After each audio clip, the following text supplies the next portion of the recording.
there.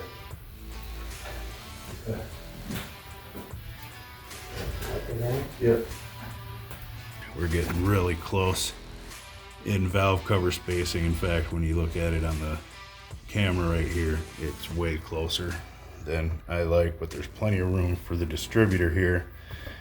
So I think what I'm gonna do, you see where the transmission is touching the floor pan right there. I have to remake this panel that goes on the floor right here anyway, so that we have the proper opening for the new shifter.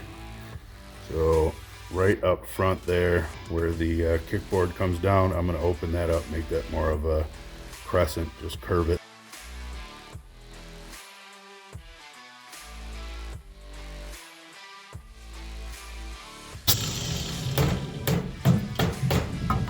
It's a special smell. It's all kinds of special smells.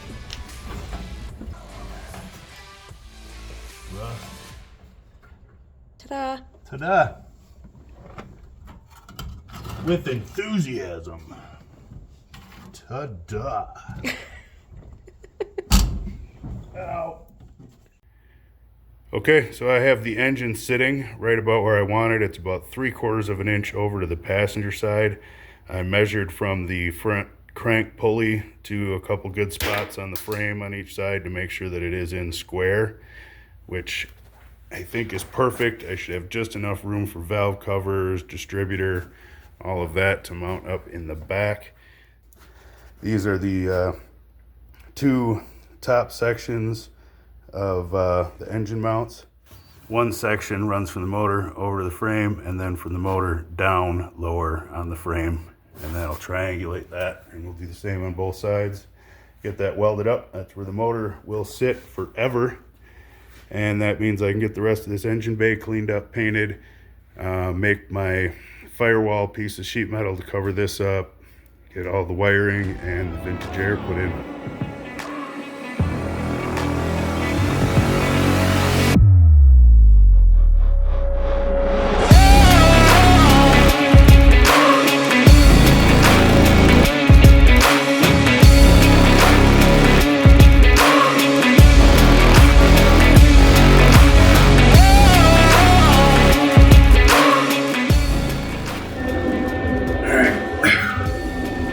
Ain't moving now. Let's clean up, make some gussets for them.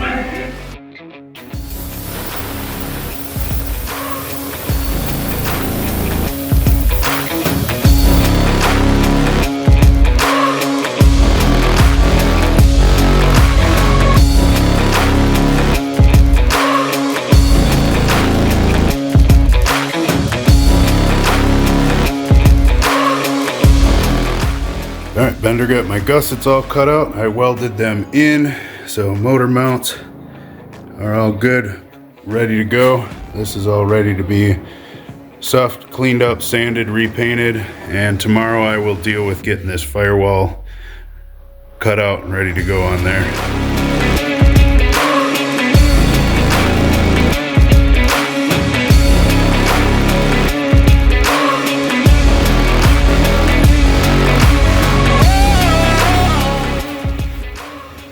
Pretty much what our cover is going to look like. We're going to spray this satin black. Where all of these self-tapper screws are, they're in here, all these tech screws. Those will all be rivets, and we'll decide when that's done whether we're going to paint those black or leave them aluminum. Probably going to paint those black. We've got the areas all set up here for what grommets we're going to use for the wiring. We'll finish cleaning the goop off of this one. So all this painted area will look nice, and all the holes will be either filled with plugs or grommets that we need for the wiring in there. I've got a little bit of trimming to do on this edge here, just so it fits as tight as it does on this side. So I'm going to trim this back, re-roll this edge here, and get this off, obviously, to do that. And then we can start drilling the holes and everything we need for the vintage air, so I can transfer the heater holes into this panel before we paint it. But yeah, after that, we can go ahead and get all of this sprayed satin black and get it ready for the final engine install.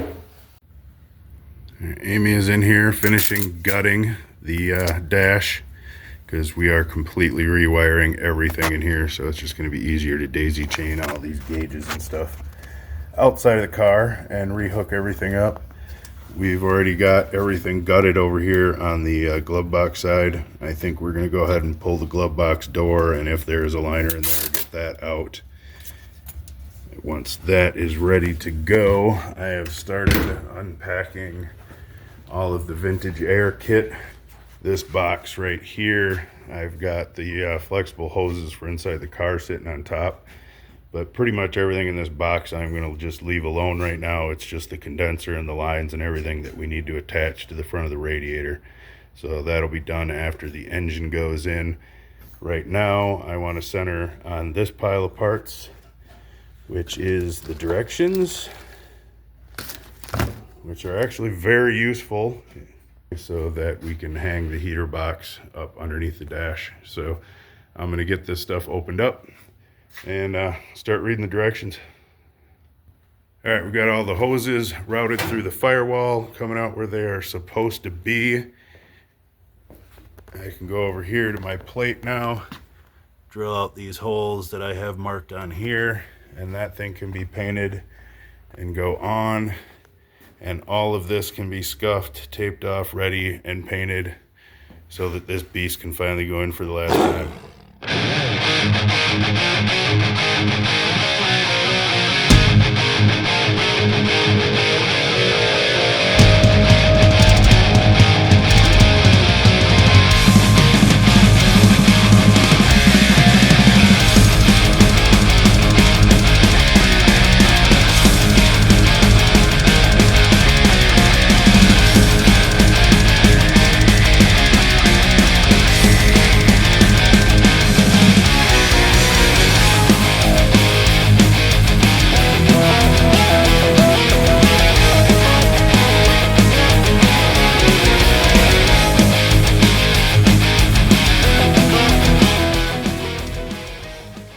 There she is, all satin black,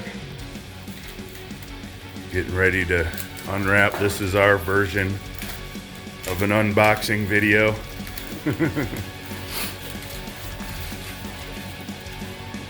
Way cooler than open up a big smiley face box from Amazon. Roll so straight. That should not be the hard part. It's lower, I just can't get the goddamn engine lights going straight on it.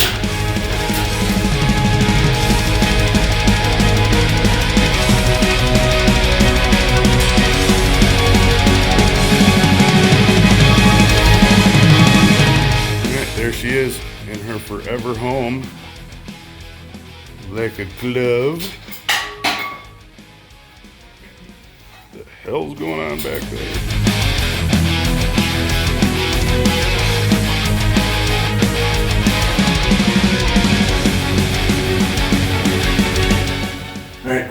Really like to get these headers in, but I think I should do the starter and hook up these transmission lines first. So I am going to go ahead and block the tail shaft of the transmission up. Either put a board under it or get it strapped up to the interior so I can get this thing up in the air and get under there and start messing with that.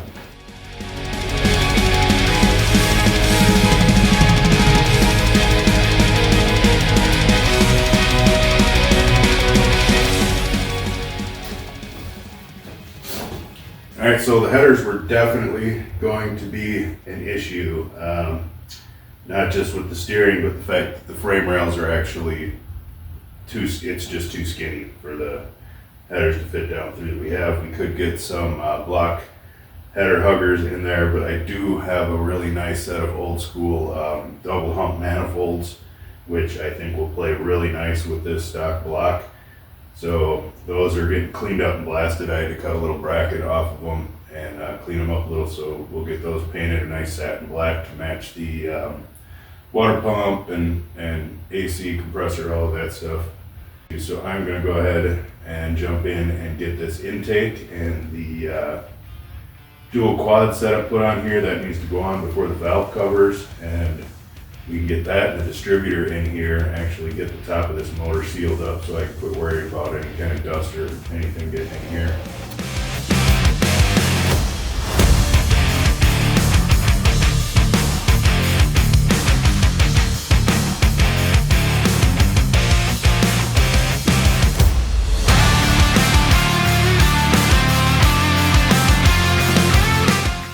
look at the intake that I'm using, the dual quad, the Elbrock setup, it does block off the 2 rear ports, the coolant ports. So this one in particular doesn't have any anywhere to put a temp gauge or anything in the back there. So make sure if you're going to use one of those that you don't need that back there. Sometimes you're running gauges and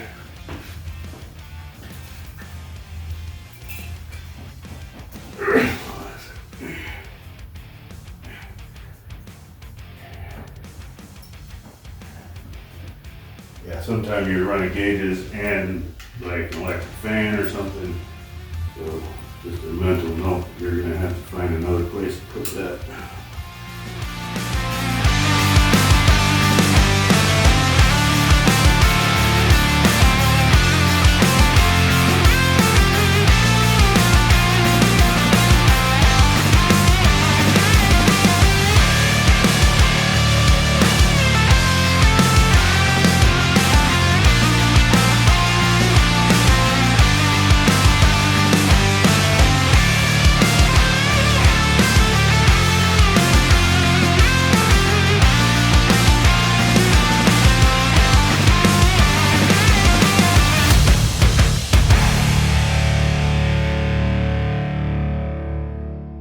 Wow, isn't that pretty?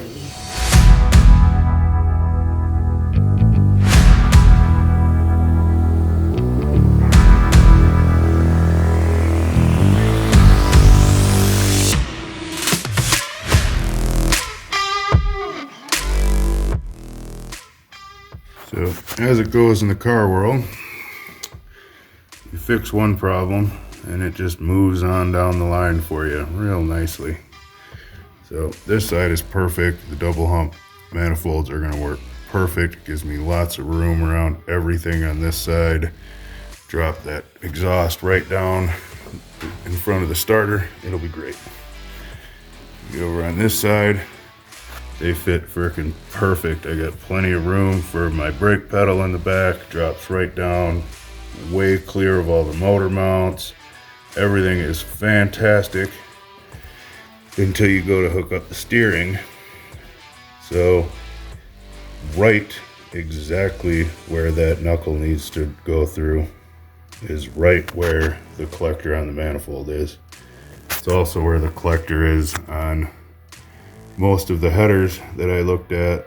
That will give me enough clearance for the brake pedal and to clear the frame. So the solution at the moment, I'm going to think about it a little further, but I think our best solution is going to be to rotate the rack so that the steering knuckle comes up through here instead of underneath that motor mount that we bridged over the top. I think we'll just end up going on this side. So the bridge we built to go over the steering and everything is kind of unnecessary. It's not an issue, it's perfectly strong, so I'm just going to leave that alone. But I'm going to have to disconnect the steering rack, rotate it up probably 20 degrees so that I can run that steering shaft straight up through. And we'll have to weld up some new mounts on that cross member down there. So that'll be fun, but that should solve the rest of my issues. We'll see.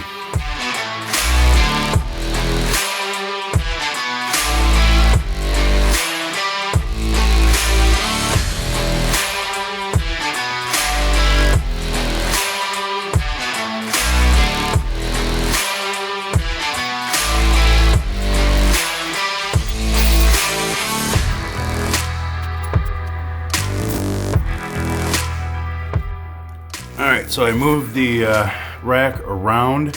I was able to cut those brackets off, the original brackets, and just spin them upside down, and that completely changed the angle, pointed it downwards in the front here instead of up. And it looks like, see there, brought my arm up, and it looks like it's going to clear the other side of the motor mount now. I'm going to go climb up on top and get a view from above and see if I can get my D-shaft in and clear everything with it right there. If that is a go, then I'm gonna go ahead, weld these in solid, get them cleaned up, repaint everything up under here, and we can start moving on.